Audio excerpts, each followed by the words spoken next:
छावा बघा, मला पण बघा. त्यांना धर्म बदलावा म्हणून त्यांचा छळ झाला, माझा पक्ष बदलावा म्हणून छळ झाला. ईडीची कारवाई, सीबीआय, इन्कम टॅक्स, एनआय टाकलं नाही ना. मी पण तेवढंच कडक आहे ना. ते राऊत साहेब गेले, ते थोडे कच्चे निघाले, मी तुम्हाला पुरून उरलो. माझ्यावरती अनन्य अत्याचार झालेले आहेत, मी सगळं बोललेलं आहे. पण मी देखील त्यांचा वारसा जपणार आहे. त्यांच्या वारशावरती बोलण्याचा हक्क आहे मला. म्हणजे राज्यपालांसारखा एवढा मोठा महान व्यक्तिमत्व असं खोटं तर कसं बोलू शकते, असं चुकीचं तर कसं लिहू शकते. म्हणून मी मागचं पण वाचलं आणि हे पण वाचलं आणि एक संकल्प चित्र माझ्या डोळ्यासमोर उभं राहिलं की कसा महाराष्ट्र मागच्या वेळेला त्यांनी सांगितला की माझा ह्या वर्षामध्ये महाराष्ट्र कसा होणार आहे आणि ह्या वर्षात महाराष्ट्र कसा असेल, महाराष्ट्राची अस्मिता कशी जपली जाईल आणि महाराष्ट्राची अस्मिता जपताना काय काय आम्ही काळजी घेऊ, महाराष्ट्राचा विकास कसा करू, या सगळ्या गोष्टी मागच्या राज्यपालांच्या अभिभाषणात होत्या, या अभिभाषणात पण आहेत. आणि म्हणून मग ते संकल्प चित्र बघत असताना मला असं वाटलं, अरे या अभिभाषणावरती आपण आनंद व्यक्त केला पाहिजे. एवढं थोर व्यक्तिमत्व ज्या वेळेला एखादी गोष्ट सांगतं याचा अर्थ ती खरी असेल.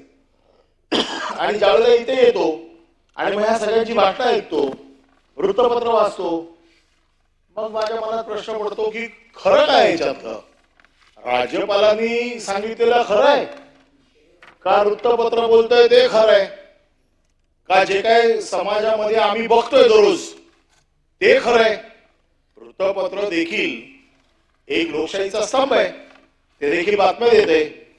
आपण देखील एक लोकशाहीचा स्तंभ आहोत, ज्युडिशरी देखील एक लोकशाहीचा स्तंभ आहे.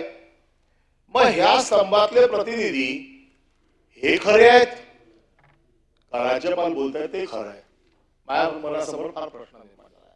आणि म्हणून मग काही ठराविक मुद्दे जे मी वाचले की महाराष्ट्र शासन माझं राज्य जनतेची सेवा करताना राजमाता जिजाऊ, छत्रपती शिवाजी महाराज, बाबासाहेब आंबेडकर, भगवानचे सगळ्यांची आपण महान नेत्यांची समाज सुधारका.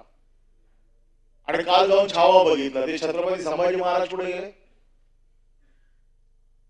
संभाजी महाराजांना विसरले. छावा पिक्चरला पूर्ण महाराष्ट्र शासनाने काल सगळं दाखवलं आमदारांना आणि राज्यपालांच्या अभिभाषणामध्ये संभाजी महाराज विसरले. उपमुख्यमंत्र्यांनी त्या दिवशी येऊन संभाजी महाराजांच्या बद्दल बऱ्याचशा गोष्टी सांगितल्या. छत्रपती शिवाजी महाराजांबद्दल इथे तुम्ही लिहिलेलं आहे की त्यांचा मान सन्मान, त्यांचं महान कार्य, आणि जो कोरळकर त्यांचा अपमान करतोय, जो सोलापूरकर त्यांचा अपमान करतोय, यांच्या बाबतीत तुमच्या सरकारची हिंमत नाहीये की त्यांच्यावरती कारवाई करायची. त्यांना तुम्ही वाचवताय आणि राज्यपालांना चुकीची माहिती देताय. राज्यपालांचा विश्वासघात करते सरकार, राज्यपालांना चुकीची माहिती देते आणि म्हणून ते सांगतायत की माझं सरकार असं करतंय. संभाजी महाराजांसारख्या थोर ज्यांनी इतिहास घडवला त्याला तुम्ही विसरताय. आणि परवाच्या दिवशी सांगितलं की संभाजी महाराज असे होते, संभाजी महाराज तसे होते, संभाजी महाराजांचे हाल केले, संभाजी महाराजांचे डोळे काढले. त्याला सांगितलं धर्म बदला नाही तर तुमचे डोळे काढून टाकू. त्यांचे हात छाटले, त्यांचे पाय छाटले, लोखंडी सळ्या त्यांच्या डोळ्यात घातल्या का तर धर्म बदलावा. आणि त्या संभाजी महाराजांनी शेवटपर्यंत धर्म बदलला नाही. ते आपल्या सगळ्या मतांवरती ठाम राहिले, कुठल्याही दबावाला बळी पडले नाही, छळ झाला. आणि आम्हाला सांगतोय कोण आहे? संभाजी महाराजांचा विचार वारसा जर कोणी चालवला असेल तर छावा बघा, मला पण बघा. त्यांना धर्म बदलावा म्हणून त्यांचा छळ झाला, माझा पक्ष बदलावा म्हणून छळ झाला.